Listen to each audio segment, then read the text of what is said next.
So give me my last 1 minute. I want to pay tribute to my friend David. And this is the last piece of writing that David did, or published writing.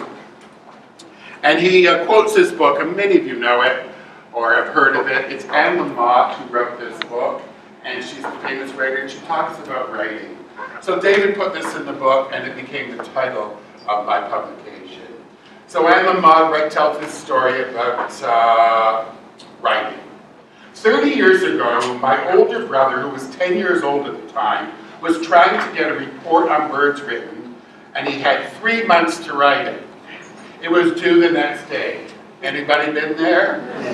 That's kind of fun. We were out at our family cabin in Bolinas, and he was at the kitchen table, close to tears. My father sat down beside him, put his arms around my brother's shoulder, and he said, "Bird by bird, buddy, just take it bird by bird," which became word by word for my book. Thank you very much, David.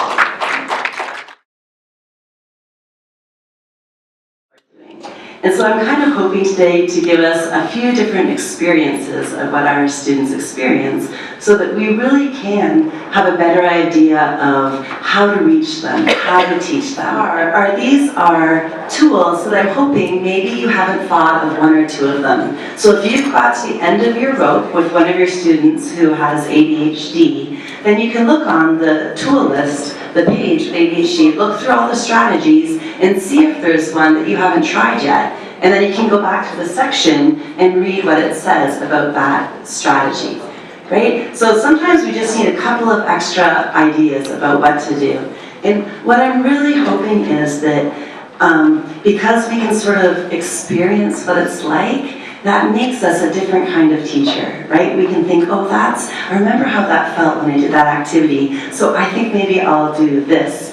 There was a professor that had us walk around on our knees in a classroom to see what it was like for grade 1 students. And I remember thinking how far away the top of the board was and determining that I wasn't going to use the top of the board anymore in grade 1. But I was just, and I can't reach the top of the board anyway, so I thought if I can't reach it, I won't right there. So I'm hoping a similar experience will happen for you today. Thank you.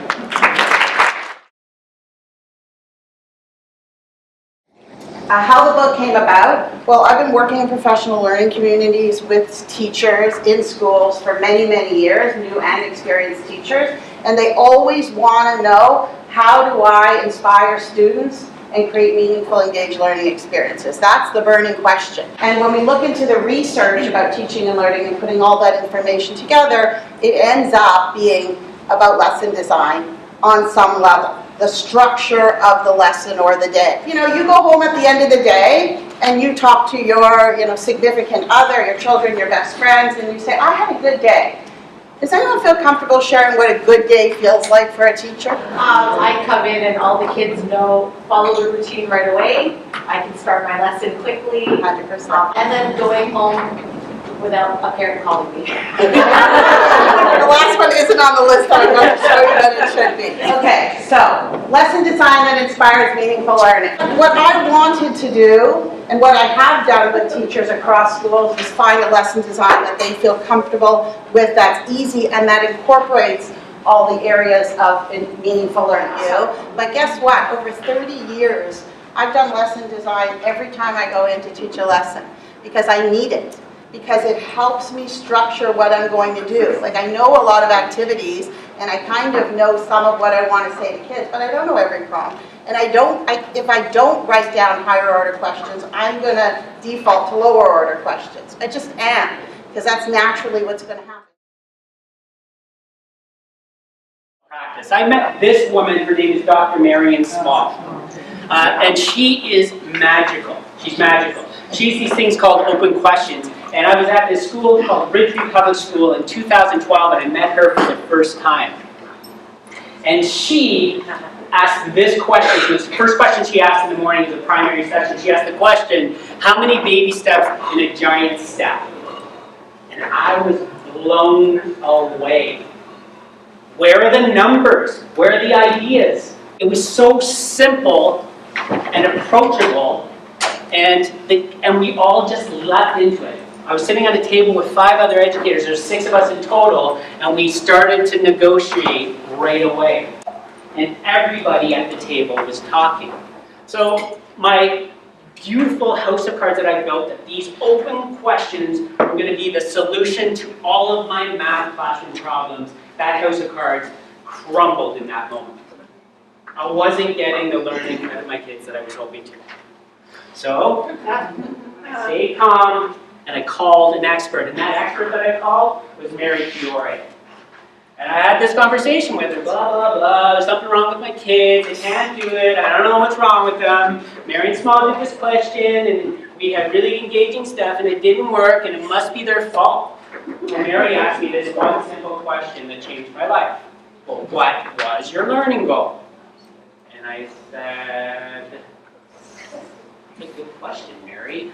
So, if I really want to use one of these cool questions, I need to make sure that I have a learning goal. And you're going to see that we did that in our book. We made sure that when we're using open questions that we have used really strong learning goals. So again, it's not really moving thinking forward. So again, I get on the horn. I'm like, Mary, I did it. I have this learning goal. I told the kids up front that this is my learning goal. And she said, well, how will you know how are they going to know what you want them to learn? And how will you know? I'm like, maybe I need some success criteria. So she helped me by asking me questions. She helped me to create some success criteria. So our investigation began. We started to use trajectories, and you'll notice in the book that we have included some trajectories that are very simplified for you to use. Imagine 2 students coming in from recess, 2 kindergarten students, and it's obvious that they're coming in from recess in the midst of a conflict. So they approach their teacher, and their teacher invites them to go to the conflict management area of the room, because in this class they are working on conflict resolution. So they go to that part of the class, and it also happens to be where the teacher had been teaching a whole class lesson on self-regulation, how the brain works, and mindfulness. So the 2 students go over and they sit down, and they come across something called the Hoberman sphere, because the teacher had been using it to model how to use the breath. Raise your hands if you've seen the Hoberman sphere. Yeah, so using it to model the in and out breath, to calm the nervous system down, and to tap into greater states, and we call it wise thinking for our students, so they can think more calmly and respond more wisely. And it just happens to be still on the carpet. So the boys sit down, and one of them picks up the Hoberman sphere. So immediately, initially, the teacher's very disappointed because she thinks he's picked it up to play with it, because why not? It's like a fun toy. But to her credit, she waits and she watches. And what follows is about 30 seconds of silence as both of the students watch the expanding and contracting of the Hoberman sphere. And then they put it down and they start to talk. So afterwards, when the teacher goes up to the students and asks them, what were you doing with the Hoberman sphere? One of the students points to the board where the word self-regulation is written across it. And he says, we were doing that. And he couldn't read the word, and he couldn't remember what the word self-regulation was. But what they could remember was that they could use their breath, do mindful breathing, to calm their nervous systems down, and to think more wisely and to respond more thoughtfully. And so I'm sure it's no surprise to anyone in the room that when our students come in with these constant experiences with stress, they struggle to self-regulate. And so one of the things we can do is help our students learn how to manage some of their stress so they can more easily self-regulate, which supports their learning and supports them in their lives. The quality of attention we bring to everything that we do. The problem is that research tells us that the quality of our attention isn't very good. And in fact, our minds wander 47% of the time. That's a lot. And so aside from the obvious challenge when it comes to students and their learning with this mind wandering, the research also shows that this mind wandering has a negative impact on student well-being, including the resilience to stress. We just talked about what happens when students experience stress and their ability to self-regulate. Well, just as people can, and students can exercise their bodies, if we think of it that way, we can teach students to exercise their minds and to strengthen their minds and their ability to self-regulate, to keep them healthy, resilient, and strong. So a mindfulness practice that many people are familiar with is mindful breathing. And in mindful breathing, we use our breath as an anchor for our attention. And so we can teach students to use their breath like an anchor of a boat. That really keeps the boat stable, so we can have currents and waves, and the boat might wander off, but the anchor will always make sure that it comes back and it doesn't wander too far. So we can teach students to use their breath in that same way. So using their breath as an anchor point, and when their mind gets distracted, they just bring their attention back to their breath, just like the anchor brings the boat back gently over and over again. You want to think about what you want teaching to be for your students. Because I write about teaching as a dynamic, authentic, interactive, messy, reciprocal, uncertain, responsive, challenging, exciting process. Where you don't know what's going to happen, and if you do know what's going to happen, you're not really on the mark.